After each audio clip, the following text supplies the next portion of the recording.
Hello, welcome to Nirmala accountancy classes. मेरा नाम मिथिलेश सिंह है। आज का टॉपिक है dissolution of a partnership firm part 4।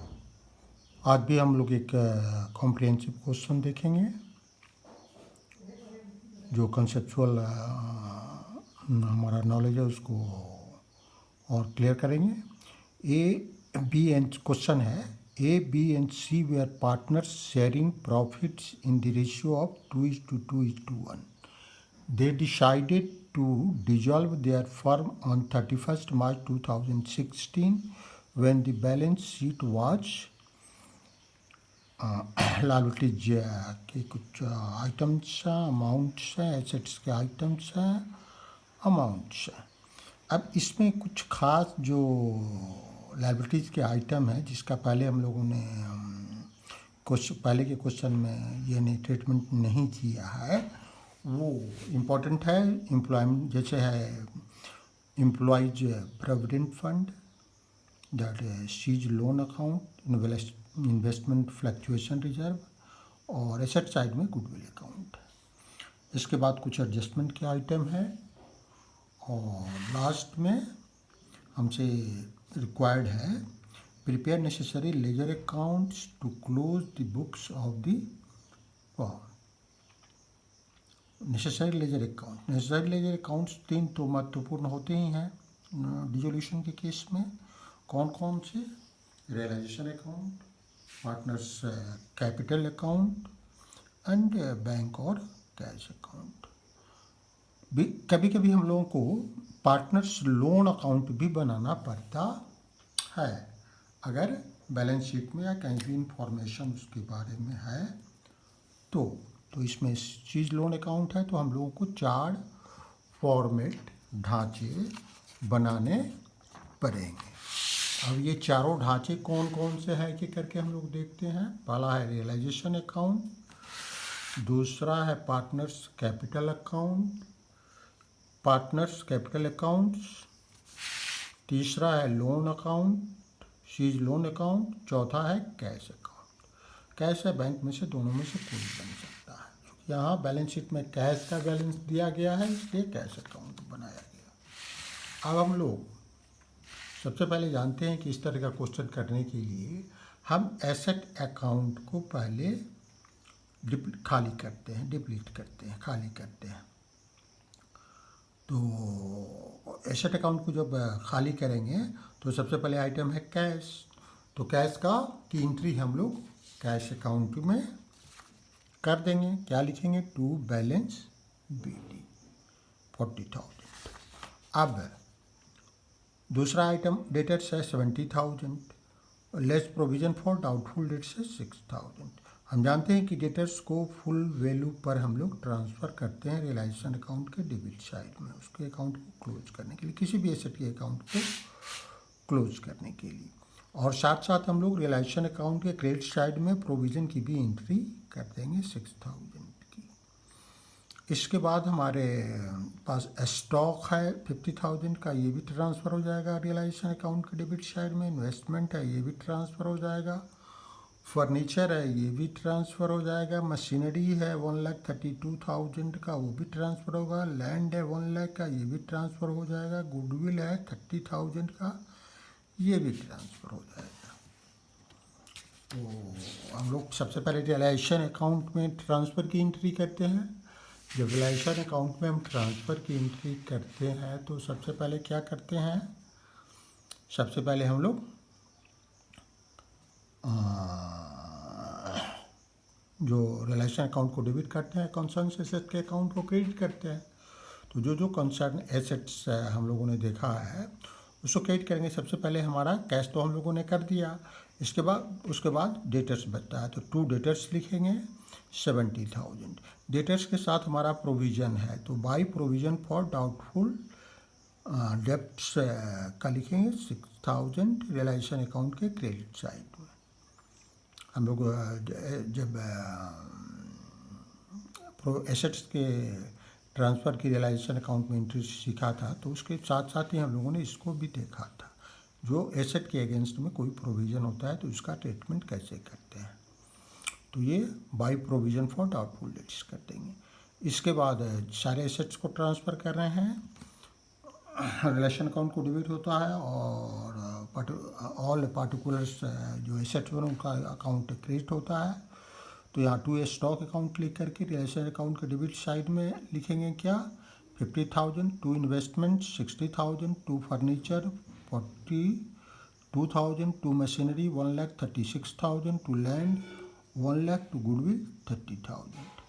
अब हम एसेट में और कुछ बचा नहीं है तो हम आगे बढ़ेंगे, लायबिलिटीज अकाउंट को देखेंगे कौन कौन से लायबिलिटीज में आइटम है जिसको हमको ट्रांसफ़र करना है रियलाइजेशन अकाउंट में। क्रेडिटर्स है 40,000, इसको ट्रांसफ़र करना है। बिल्स पेबल है, इसको ट्रांसफ़र करना है। एम्प्लॉयज़ प्रोविडेंट फंड है, इसको ट्रांसफ़र करना है। मिसेज एज लोन है, इसको ट्रांसफ़र करना है। सीज लोन नहीं ट्रांसफ़र करना है, सी लोन को हम लोग सी के लोन अकाउंट में ट्रांसफ़र करेंगे। इन्वेस्टमेंट फ्लक्चुएशन रिजर्व को भी ट्रांसफ़र करना है।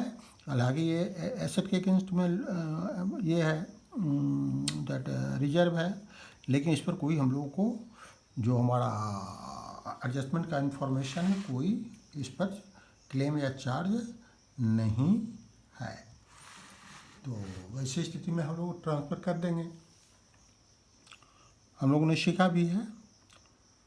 तो ये सारे आइटम पहले ट्रांसफ़र करेंगे, फिर कैपिटल अकाउंट्स का बैलेंस कैपिटल अकाउंट में ट्रांसफ़र कर देंगे। अब हम लोग ट्रांसफ़र वाली एंट्री देख लेते हैं एक बार। लायबिलिटी जो कैसे ट्रांसफ़र करते हैं हम लोग लिखा by creditors account 40,000, by bills payable account 46,000, by employees provident fund account 32,000, by Mrs A's loan 30,000। ये इतने आउटसाइडर्स के क्लेम है, इसको हम लोग लोन है वो हम लोग ट्रांसफ़र कर देते हैं। ये इनसाइडर क्लेम है लेकिन इसको भी हम लोग ट्रांसफ़र कर देंगे। बाई इन्वेस्टमेंट एसेट के अगेंस्ट में है तो इसको ट्रांसफ़र कर देंगे। इसके बाद हम लोग देखेंगे लायबिलिटी साइड में और क्या बचा है। लायबिलिटी साइड में हमने देखा है कि कैपिटल सीज का लोन अकाउंट बचा है, तो बाई बैलेंस बीडी कर देंगे 30,000 सीज के लोन अकाउंट में, और कैपिटल अकाउंट का बैलेंस बचा है। तो कैपिटल अकाउंट हम लोग देखेंगे। कैपिटल अकाउंट में बाई बैलेंस बीडी लिखेंगे। ए का 1,20,000 है, बी का 1 लाख है और सी का 1 लाख। ये ट्रांसफ़र कर दिया हम लोगों ने। अब हम लोग एक एक करके एडजस्टमेंट की एंट्री देखेंगे और उसका संबंधित जो भी एंट्री होगा उसको करते जाएंगे साथ साथ। A took over a stock at ₹36,000। He also took over his wife's loan. ठीक है, ये दो चीज़ें ए ले रहा है। तो जब कोई पार्टनर से स्टॉक को लेता है तो पार्टनर्स के कैपिटल अकाउंट को डेबिट करते हैं और रियलाइजेशन अकाउंट को क्रेडिट करते हैं। उसी तरह पार्टनर्स कोई लायबिलिटी लेता है तो वैसी स्थिति में रियलाइजेशन अकाउंट को लायबिलिटी लेता है तो रियलाइजेशन अकाउंट को डेबिट करते हैं और पार्टनर से कैपिटल अकाउंट को क्रेडिट करते हैं। तो इसकी एंट्री वही होगी। अब लोग रियलाइजेशन अकाउंट में चले आए तो रियलाइजेशन अकाउंट में एज स्टॉक ले रहा है तो बाई एज कैपिटल अकाउंट लिखेंगे और रियलाइजेशन अकाउंट के डेबिट में 36,000 लिखेंगे। उसी तरह एज ए मिसेज ए का लोन डिस्चार्ज कर रहा है तो रियलाइजेशन अकाउंट के डेबिट से लिखेंगे टू एज कैपिटल अकाउंट और मिसेज ए का लोन वो डिस्चार्ज कर रहा है 38,000 लिखेंगे। अब चूँकि एज का कैपिटल डेबिट क्रेडिट दोनों साइड में है तो इसको हम लोग पार्टनर्स के कैपिटल अकाउंट में ट्रांसफ़र कर देंगे। तो क्रेडिट साइड में क्या आएगा, by realisation account Mrs A's का लोन ए के कोलन में 38,000 कर दिया। डेबिट साइड में क्या आएगा, जो पार्टनर्स ने एसेट लिया है तो ये स्टॉक लिया है 36,000 का, इसको हम लोगों ने इसकी एंट्री हम लोगों ने यहाँ कर दी। ठीक है, ये साथ साथ हो गया। अब हम लोग नेक्स्ट जो एडजस्टमेंट है वो देखते हैं। B took over half of the debtors at 28,000। Stock का वैल्यू है डेटर्स का वैल्यू है 70,000। 70,000 का हाफ कितना हुआ? 35,000 के डेटर्स को बी ले रहा है 28,000 पर। तो जब एसेट लेगा तो क्या करेंगे, रियलाइजेशन अकाउंट को क्रिएट करेंगे और जो कंसर्न पार्टनर है उसके अकाउंट को डेबिट करेंगे।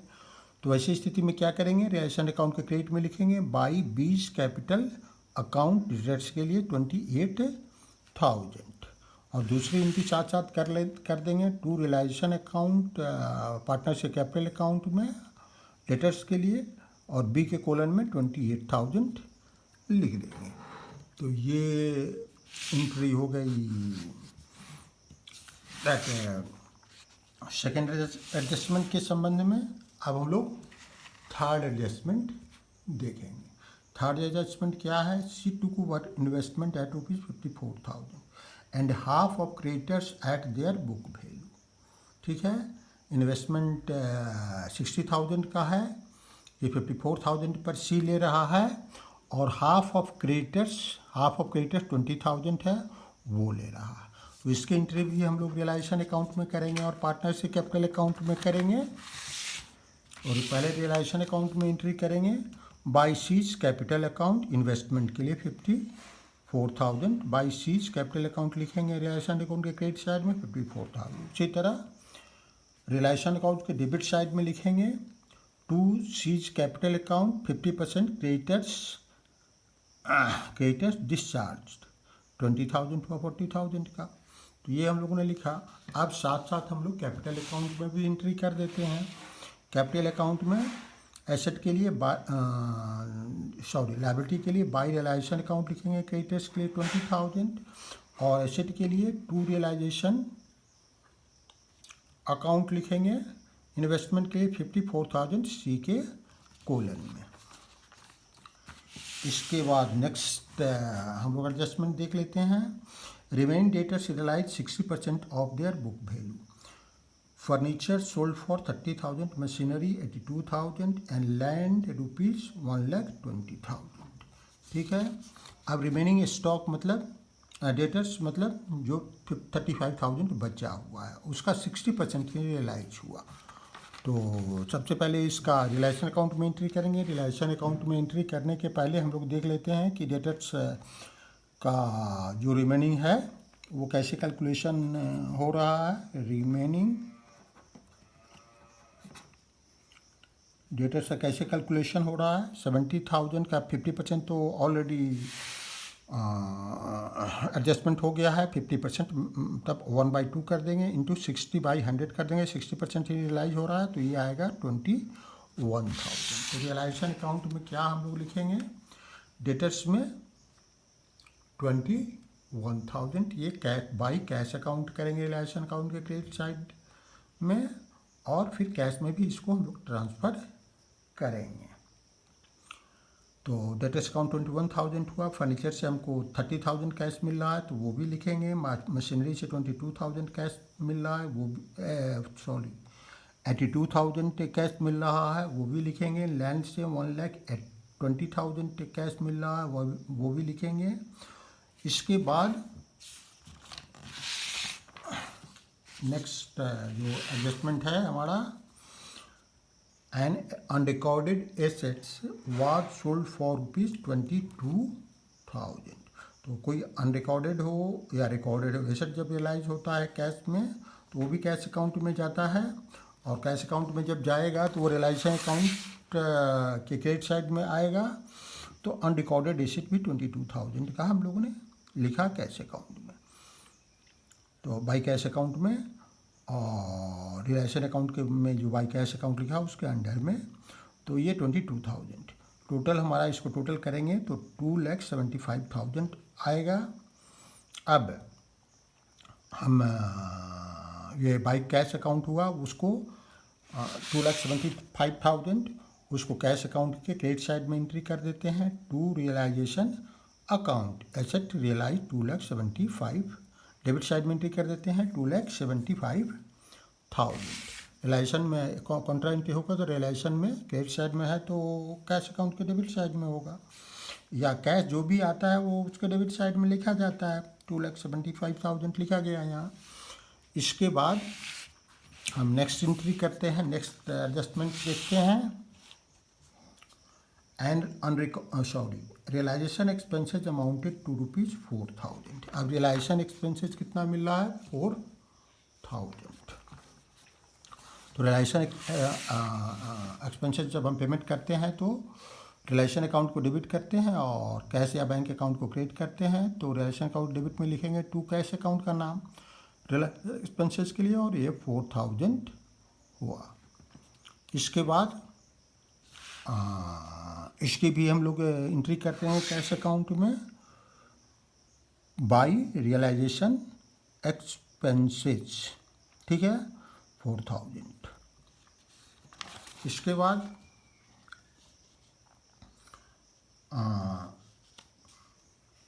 और कोई एडजस्टमेंट नहीं है, लेकिन फिर भी हम ध्यान से देखेंगे कि कौन कौन सी चीज़ें रह गई हैं लायबिलिटी की हमको देने की, उसको देंगे। एसेट को भी देख लेंगे, हालांकि एसेट के बारे में अगर कोई इन्फॉर्मेशन नहीं है तो जब हम लोगों ने कॉन्सेप्ट पढ़ा था तो उस समय मैंने बताया था कि एसेट के बारे में अगर कोई रियलाइजेशन की एंट्री नहीं है तो ऐसी स्थिति में हम मान लेते हैं कि उस एसेट से कुछ भी नहीं मिला है और उसकी कोई एंट्री नहीं करते। लेकिन लायबिलिटी साइड में अगर लायबिलिटी के बारे में कोई इन्फॉर्मेशन नहीं है तो हम ये मानते हैं कि जो बुक वैल्यू है उसका पेमेंट हमको करना है।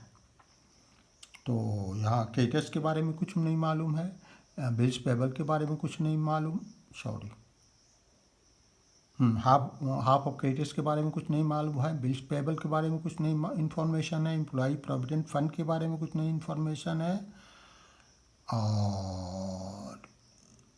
और सब तो हो गया है। तो इसका हम लोग पेमेंट करेंगे और पेमेंट करेंगे और टू रियलाइजेशन अकाउंट के डेबिट साइड में लिखेंगे, टू कैश अकाउंट का नाम लिखेंगे और कैश के थ्रू पेमेंट भी हम लोग इसका दिखाएंगे।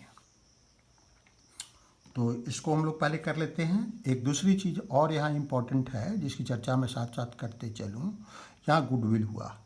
गुडविल के बारे में भी एडजस्टमेंट में कहीं कुछ चर्चा नहीं है, लेकिन इसका वैल्यू हम लोग रियलाइज्ड होने में एक पैसा भी नहीं दिखाएंगे, बिल्कुल नहीं दिखाएंगे, इसलिए कि कोई इन्फॉर्मेशन नहीं है। और कॉन्सेप्ट का जब हम लोगों ने कॉन्सेप्ट पढ़ा था डिसोल्यूशन के बारे में, जो कंसेप्चुअल जो नॉलेज है हम लोगों को, तो उसमें हम जानते हैं कि एसेट के बारे में अगर कोई रियलाइजेशन का इन्फॉर्मेशन नहीं है कि क्या वैल्यू से रियलाइज हो रहा है तो वो मान लेते हैं कि उसका नील वैल्यू रियलाइज हुआ है। तो ये सबसे पहले तीनों जो लायबिलिटीज है इसको हम लोग टू कैश अकाउंट लिख करके रियलाइजेशन अकाउंट के डेबिट साइड में लिखेंगे। लायबिलिटीज पेड कौन कौन सा, बिल्स पेबल 46,000 का है, क्रेडिटर्स 50% जो बचा हुआ है 20,000, EPF 32,000, ये तीनों का टोटल आएगा 98,000। तो ये 98,000 हमारा पेमेंट हो रहा है, तो इसको हम लोग दिखाएंगे रियलाइजेशन अकाउंट लायबिलिटीज पेड 98,000। अब सारे एसेट और लायबिलिटी का एंट्री हम लोगों ने कर दिया रियलाइजेशन अकाउंट में। रिकवरी का भी जो उससे रियलाइज होना है, जो पे ऑफ होना है, तो हम लोग रियलाइजेशन अकाउंट को बैलेंसिंग कर लेते हैं। बैलेंसिंग करने के लिए डेबिट का या टोटल करते हैं, टोटल हम डेबिट या क्रेडिट पहले क्रेडिट साइड का करते हैं, लेकिन अगर डेबिट साइड बड़ा है तो डेबिट साइड को ही करेंगे।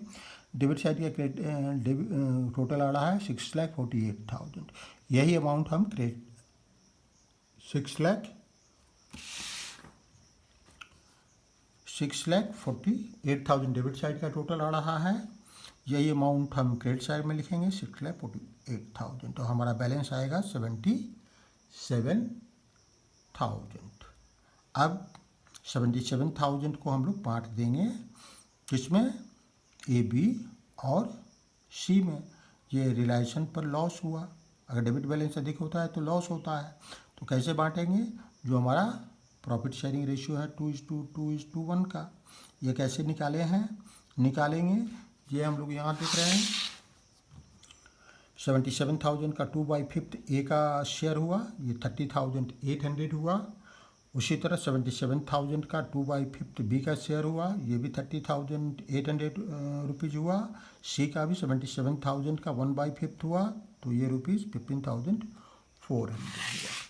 अब हम लोग इसके कैपिटल अकाउंट में 30,800, बी के कैपिटल अकाउंट में 30,800, सी के कैपिटल अकाउंट में 15,400 लिख करके रियलाइजेशन अकाउंट में क्रेडिट साइड में लिखेंगे by loss on realisation transfer to capital accounts. अब कैपिटल अकाउंट में साथ साथ इसका ट्रांसफ़र भी कर देंगे डेबिट साइड में, क्योंकि लॉस है तो डेबिट साइड में होगा।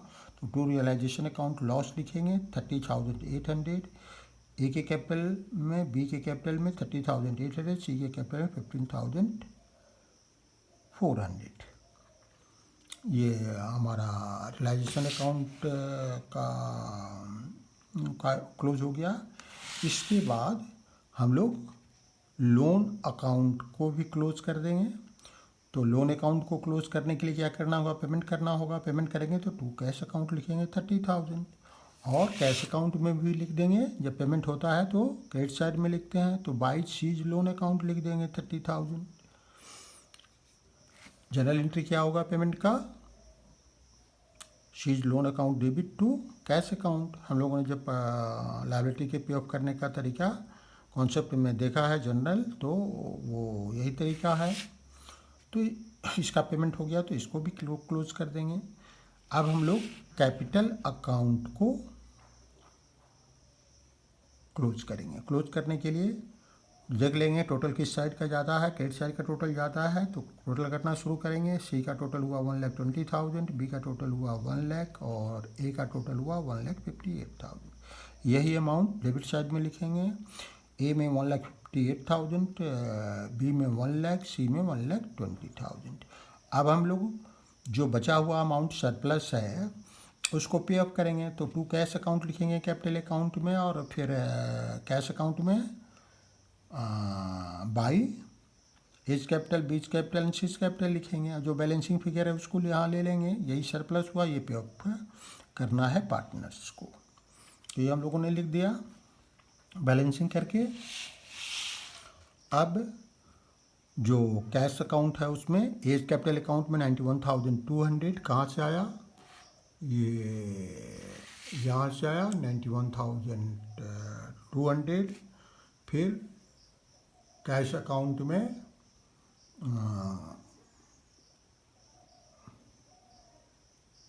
41,200 कहाँ से आया? यहाँ पार्टनर्स कैपिटल अकाउंट से आया। उसी तरह सी के से 50,600, यहाँ हम लोगों ने 50,600 लिखा। और इस तरह अब कैश की भी सारी एंट्रीज हो गई। तो इसको भी हम लोग टोटल कर देंगे। दोनों का टोटल होगा 3,15,000। डेबिट का भी टोटल होगा 3,15,000। कैश अकाउंट या बैंक अकाउंट का अगर दोनों साइड का बैलेंस इक्वल है, इसका मतलब कि हम लोग ने ऑटोमेटिकली इसको सही बनाया है।